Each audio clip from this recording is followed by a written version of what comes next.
یہ جو کہتے ہیں کہ ان لوگوں کی دعاؤں سے کیا ہوتا ہے، یہ تم جاتے ہو درگاہوں میں بزرگان دین کے پاس تو یہ کوئی آسمان سے اتری مخلوق ہے؟ تم اپنے گھر بیٹھ کر اللہ سے مانگ لیا کرو، کیونکہ اللہ نے فرمایا اجیب دعوت الداع اذا دعان، جب کوئی مانگنے والا مجھ سے مانگتا ہے تو میں اس کو دیتا ہوں۔ قرآن نے فرما تو دیا، ان لوگوں کے پاس جانے کی کیا ضرورت ہے؟ یہ آج کل نئے نئے لوگ پیدا ہو گئے، نئے نئے مسلک پیدا ہو گئے، نئے نئے طریقے پیدا ہو گئے، جو علم میں کم لوگ ہیں ان کو ورغلاتے ہیں کہ یہاں جانا شرک ہے، یہاں بدعت ہے۔ بھئی یہ لوگ تو کچھ عرصہ کی پیداوار ہیں، 100 سال ہوگا، 150 سال ہوگا، یہ تو 100 سال ان کی عمر تو اتنی ہے، اور ہم جن لوگوں کے پاس جاتے ہیں وہ امام حسن سے چلتے ہیں،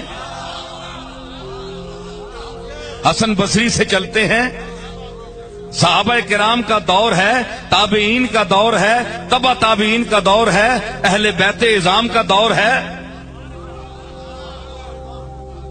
کہاں آج کل کے جو بدعقیدہ ہیں ان کی دعا، اور کہاں فاطمۃ الزہرا کی دعا؟ بڑا فرق ہے، زمین آسمان کا فرق ہے، سمجھ آئی نا؟ تو اس لیے نہیں جاتے، ہم ان کو خدا نہیں مانتے، نہ ہم انہیں خدا کے کاموں میں شریک سمجھتے ہیں، کیونکہ یہ کفر ہے، یہ شرک ہے۔